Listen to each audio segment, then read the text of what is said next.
One of us is an internationally beloved rock star who has performed all around the world. He's a member of the Hollywood rock and roll elite. He owns records from the late Rod McEwen's personal collection. He's pals with Frank Stallone, and he has a legitimate gold record to his name. The other one of us is a weird and lonely guy that sits in his room making YouTube videos and is in desperate need of a friend. Hi, it's me, Steve Schnee, the CD Junkie, and I'd like to welcome you all to Ronnie Barnett's Boom Boom Room. He's lean and lanky and he knows how to zoom. Check out Ronnie Barnett's Boom Boom Room. In this series, I chat with musician and all-around great guy Ronnie Barnett about some of the really cool music-related promotional items and rock and roll bric-a-brac that make up just a small portion of his personal collection. And now, here's the star of our show, Ronnie Barnett. Hey, Steve, welcome to the room. Hey, I'm trying to get you you in here for a long time. Okay. I have this wrapped up as not to, because this thing is very, this is the Miami is True spinning thing, whatever you call these things. Spinner. So you spin actually, it's spinner. You actually spin the Elvis Costello, but he's made of like very light cardboard, so he's very fragile. So I've had this wrapped up for years. But Oh, okay. So if I know you can't tell, these are all just the song titles from the record, Pay It Back and Welcome to the Working Week and stuff. But they pushed this record because up there, if we do another episode of bigger items, I do have the Miami is True dartboard as well. Wow. But this is a small little spinner, which again, I don't see too many of these, or the That's dartboard amazing. for that matter. Yeah. Yeah, that's So. amazing. I mean, I'm sitting here the whole time going, amazing, amazing.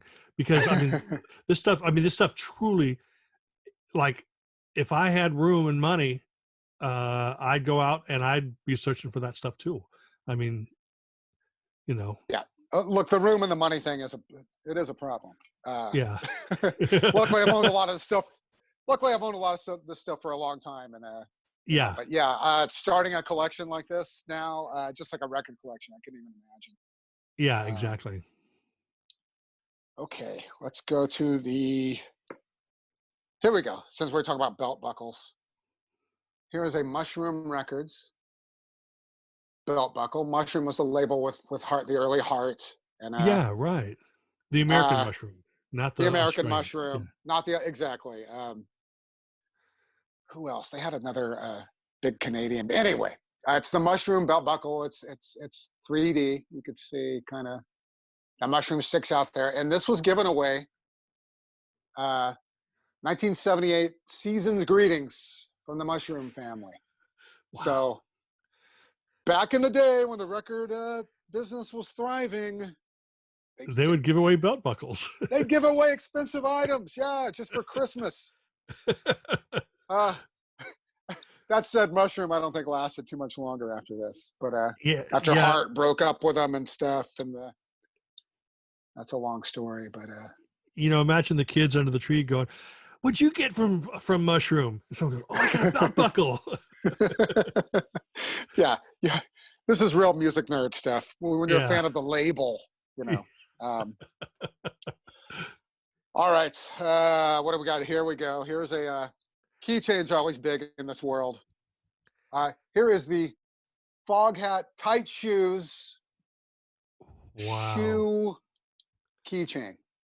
And I guess they had a single they were pushing called Stranger in My Town. I'm not like most people. I own this album, but I'm not familiar with it. This is when they went, all the bands went new wave around this time. They cut their hair. So, you know, Kansas, REO, all of them. They all try to kind of streamline the image and the, you know, while I will say Tight Shoes isn't a new wave record. They did shorten things up and try to get more snappy and but I don't know. It's a shoe, fantastic. So I like it. Let's see. Well, this could be one of my favorite bands. This could be my favorite band of all time.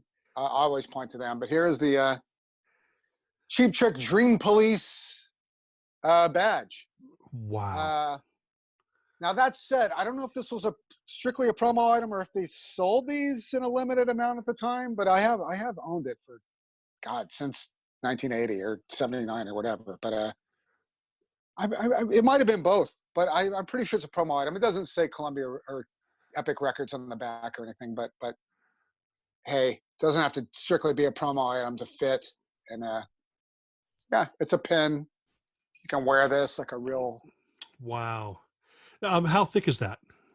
It's thin. It's very thin. It's very okay. thin. And lightweight, but kind of, decent size. Yeah. Awesome. But Cheap Trick.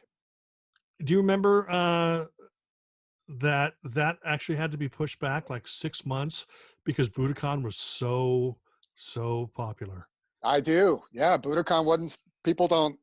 Well, I'll say a lot of people might not know this. Yeah, Budokan wasn't even supposed to come out in America. It was made for the Japanese market, like a lot of live albums. And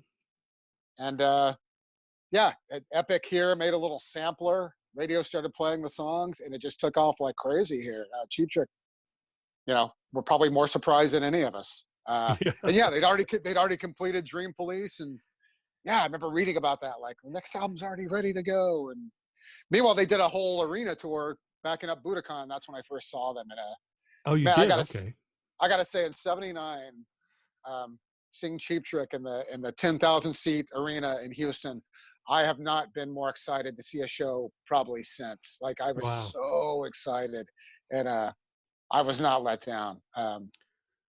Yeah, love Cheap Trick. Wow. Always will.